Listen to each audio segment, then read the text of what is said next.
Good morning, children. Welcome back. Today we are going to see the last part in this chapter, acid, bases and salt. Today topics to be discussed are acid rain and neutralization reaction. Moving on to the first topic, acid rain. Here we are going to discuss the introduction, causes, the formation and the effects of acid rain. About the introduction, if you collect the rainwater and if you check for acidity by using an indicator, especially the litmus paper, you can observe it is slightly acidic because the CO2 which is present in the atmosphere, it get mixed up, it get react with the water droplets forming to a acid formation, so which is known as a carbonic acid. Here is the equation, that is H2O which is in the liquid form will react with the CO2 in the gaseous state. As a result, it forms a H2CO3, that is carbonic acid. So this carbonic acid is responsible for acidity, and normally the acidity of rainwater is 5.6. Moving on to the causes of acid rain, we have two main causes, the natural cause and the man-made causes. First comes the natural causes. Here we have two important sources. The first one is lightning and the second one is volcanic eruption. So the lightning will produce a nitrous oxide and the volcanic eruption will produce a sulfur dioxide. So these two gases are responsible for the formation of acid rain. Moving on to the man-made causes, the factories and motor vehicles, automobiles and coal-based power plants will produce as toxic gases like sulfur dioxide and nitrogen oxide like the combination of NO and NO2, that is nitrous oxide and nitrogen dioxide. So due to the emission of these toxic gases, which will lead to the formation of acid rain.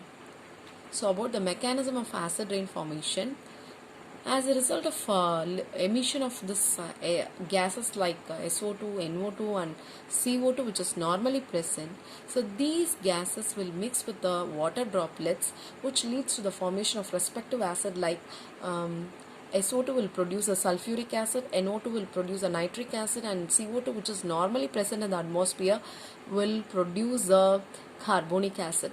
So all the three acids will lead to the formation of acid precipitation. So the acid precipitation is nothing but the pH of rain is further reduced to 2.4. So due to the presence of all the three acids like sulfuric acid, nitric acid and carbonic acid, and this type of precipitation is called as acid rain. Moving on to the effects of acid rain. So on humans it leads to the respiratory problem, asthma, common cold and dry cough. And on buildings, it also corrode the limestone, marble building and also the famous monuments. The famous example is Taj Mahal. The marble is corroded and as a result it is converted to yellow color. About the effects on plants, the acid rain will dissolve all the minerals and also the nutrients like calcium, magnesium, potassium before the tree absorbs them. So due to the poor nutrients in the plant, which leads to the yellowing of leaf tissue. Effect on animals, as a result of acid rain, it lowers the pH on the surface water which damage the fish and also the other aquatic animals. So till this in acid rain, we have seen the introduction, causes, the formation and also the effects about the acid rain. So the next topic is about the neutralization reaction. When an acidic solution is mixed with a basic solution, both the solution neutralize the effect of each other. As a result, the salt and water are produced. In this process, there will be an evolution of heat. So the definition is that the reaction between an acid and a base is known as a neutralization reaction. About the equation, the acid plus base will lead to the formation of salt and water. So here is an example. Hydrochloric acid will react with the sodium hydroxide, leads to the formation of salt and water. So for hydrochloric acid, the HCl will be the formula, and for sodium hydroxide, the formula is NaOH. So here the OH in the base will react with the H of acid, leads to the formation of H2O, that is water, and Na of base will react with the Cl of acid, leads to the formation of NaCl, that is sodium chloride, that is the common salt.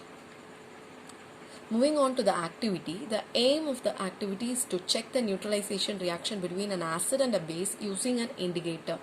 Here the materials required are HCl, that is a hydrochloric acid, NaOH, sodium hydroxide. Indicator used is phenolphthalein, and even a test tube is required for this activity. Moving on to the procedure, a dilute HCl is taken in a test tube. To this dilute HCl, add a drop of phenolphthalein, which is an indicator. Now observe the color. Now the solution remains colorless. So to this colorless solution, add a drop by drop NaOH, that is sodium hydroxide, which is a basic solution. Now the solution change into a pink color. So to this pink color solution, again you add dilute HCl, which is an acid. Again the pink color is changed to a colorless solution. So now to this colorless solution, again you add a drop by drop NaOH, which is a basic solution. And by adding this NaOH, again the colorless solution is converted to a pink color solution. Here is a diagrammatic representation. This is a test tube. Initially acid is added, to this indicator is added. Initially it remains colorless, and now by the addition of base, it is converted to a pink color. Observation: both the acid and base react and neutralize the effect of each other. Moving on to the last topic, neutralization in everyday life. We have 4 examples. That is the indigestion. First example is the indigestion. Here our stomach will produce the hydrochloric acid, and it helps us to digest the food. But too much of acid in the stomach will cause us indigestion. Sometimes indigestion is painful too. To relieve from indigestion, we should take the antacids such as milk of magnesia, which contains a magnesium hydroxide, which will neutralize the effect of excessive acid. The second example is the ant sting. When an ant bites, it injects an acidic liquid called formic acid, which enters into the skin. So the effect of acid can be neutralized by rubbing with a baking soda, which contains a sodium hydrogen carbonate, or a calamine lotion, which contains a zinc carbonate. The third example is a soil treatment. Excessive use of chemical fertilizer makes the soil acidic.